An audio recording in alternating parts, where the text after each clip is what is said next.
இன்றைய சூழலில் நாம் ஏன் உக்கிர தெய்வங்களை அவசியம் வழிபட வேண்டும்?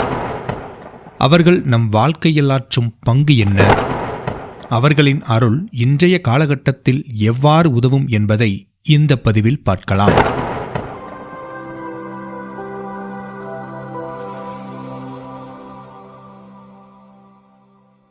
நாம் யாரை பார்த்தாலும் அவர்களெல்லாம் சந்தோஷமாக இருப்பது போன்றும் ஏதோ நமக்கு மட்டும்தான் வாழ்க்கையில் தோல்வி, பயம், பதட்டம், வெறுமை, ஏமாற்றம் எல்லாம் இருக்கின்றது என்று நினைக்கிறோம். ஆனால் உண்மை அதுவல்ல. நாம் பார்க்கும் அந்த ஒவ்வொரு புன்னகைக்கும் பின்னால் மறைந்து கிடப்பது என்னவோ அதே தோல்வி, பதட்டம், பயம், தனிமைதான். நாம் பார்க்கும் ஒவ்வொருவரின் வாழ்க்கையும் வெளியில் ஒளியில் மின்னுவது போல தெரிந்தாலும் உள்ளுக்குள் இருள்தான் ஆட்சி செய்கிறது. பலருக்கு பெரும் கல்வி இருக்கிறது, உயர்ந்த தொழில் இருக்கிறது, செல்வமும் புகழும் கிடைத்திருக்கிறது. ஆனால் அமைதி இருக்கிறதா என்று கேட்டால் இல்லை. தைரியம் இருக்கிறதா என்று கேட்டால் இல்லை. ஏன் இப்படி? ஏனென்றால் நமது தலைமுறை தன் வாழ்க்கையில் வரும் இடர்பாடுகளை விரட்டியடிக்கும் சக்தியை உடன் வைத்திருப்பதில்லை. இது எப்படி என்றால், ஒரு குழந்தைக்கு தன்னால் முடியாத காரியங்களை தனது தாயைக் கொண்டோ தந்தையைக் கொண்டோ செய்து கொள்ளும். அதாவது தன்னை காட்டிலும் அதிக சக்தி கொண்டவர்களின் துணையோடு தன் காரியங்களை செய்து கொள்ளும். அதனைப் போலவே நம்மால் முடியாத காரியங்களை நமக்காக செய்து தரும் நம்மை விட அதிக சக்தி கொண்ட அன்னை தந்தையை நாம் உதவிக்கு அழைக்க மறந்து விடுகிறோம். இங்கே நம்முடைய அன்னை தந்தை என்று நாம் குறிப்பிடுவது தெய்வங்களை. குழந்தை கூப்பிட்டால் தாய் தந்தை வருவார்கள், நாம் கூப்பிட்டால் தெய்வங்கள் வருவார்களா என்று கேட்டால் நிச்சயமாக வருவார்கள். தெய்வங்கள் நம்மை பிள்ளைகளாகத்தான் நினைக்கிறார்கள். ஆனால் நாம் தான் அவர்களிடம் இருந்து நம்மை அந்நியப்படுத்தி கொண்டு விட்டோம். ஆனால் நம் அழைப்பிற்காக தெய்வங்கள் எப்போதும் காத்து கொண்டுதான் இருக்கிறார்கள். எனக்கான வேலைகளை, கடமைகளை நானே செய்து கொள்ளும் போது எதற்காக எனக்கு தெய்வத்தின் துணை வேண்டும் என்று சிலர் நினைக்கலாம். இப்படி யோசித்து பாருங்கள். இரவில் ஒருவர் காட்டில் நடந்து செல்கிறார். நிலவின் ஒளி இருக்கிறது. ஆனால் அந்த அடர்ந்த காட்டில் பயணிக்க நிலவொளி மட்டும் போதுமா? சுற்றிலும் கொடிய மிருகங்கள், பாம்பு, பூச்சிகள் என எக்கச்சக்க அபாயங்கள் அங்கே உள்ளன. வெறும் சந்திர ஒளி மட்டும் அந்த ஆபத்தில் இருந்து நம்மை காப்பாற்றுமா? நிச்சயமாக இல்லை. அங்கே நமக்கு தேவை இருளை விரட்ட நல்ல ஒளி மிகுந்த மின்சார விளக்கும் ஆயுதமும் தான். அந்த இரண்டும் தான் காட்டில் நம்மை பாதுகாக்கும். அப்படித்தான் வாழ்க்கையும். வெளியில் சிரிப்பு, அழகு போன்றவைக்கு நிலா வெளிச்சம் இருந்தாலும் உள்ளுக்குள் நம்மை தடுக்க வரும் இருள், பொறாமை, தீய நண்பர்கள், தவறான ஆசைகள், சாபம் போன்ற மிருகங்கள் ஒளிந்திருக்கின்றன. அவற்றை வெல்ல சாந்தமான ஒளி மட்டும் போதாது, உக்கிரத்தின் தீயே தேவை. அந்த உக்கிரம் பைரவரின் எரியும் திரிசூலத்தில் இருக்கிறது. காளியின் கூர்மையான வாளில் இருக்கிறது. வராகியின் கர்ஜனையில் இருக்கிறது. தாராவின் கருணைமிகு உக்கிரத்தில் இருக்கிறது. இவர்கள் யாரும் நம்மை அச்சப்படுத்தும் தெய்வங்கள் அல்ல. இவர்கள் நம்மை சுற்றியுள்ள இருள் சக்திகளை அச்சப்படுத்தும் தெய்வங்கள். நம்முடைய வாழ்வின், மனத்தின் காவலர்கள். இன்றைய தலைமுறையினர் எதிர்கொள்ளும் சவால்கள் நம் முன்னோர்கள் சந்தித்தவையை காட்டிலும் முற்றிலும் வேறுபட்டவை. இதை இப்படி பார்க்கலாம். ஒரு இளைஞன் கடலை கடக்க புறப்படுகிறான். கையில் படகு இருக்கிறது, கண்களில் கனவு இருக்கிறது. ஆனால் அந்த கடலில் சில அலைகள் அவனை வழி தவற செய்கின்றன. அவைதான் கல்லூரியில் இழுக்கும் தவறான நண்பர்கள். சில சுழற்சிகள் அவன் படகை இழுத்துச் சிக்க வைக்கின்றன. அவைதான் வாழ்க்கையை வீணாக்கும் தவறான உறவுகள். சில இருண்ட புயல்கள் அவன் படகின் பாதையை மறைத்து நிற்கின்றன. அவைதான் நம் வளர்ச்சியை தடுக்க முயலும் பொறாமை கொண்டவர்கள். மேலும் சில மறைமுக பாறைகள் நீரில் தெரியாமல் படகை தட்டுகின்றன.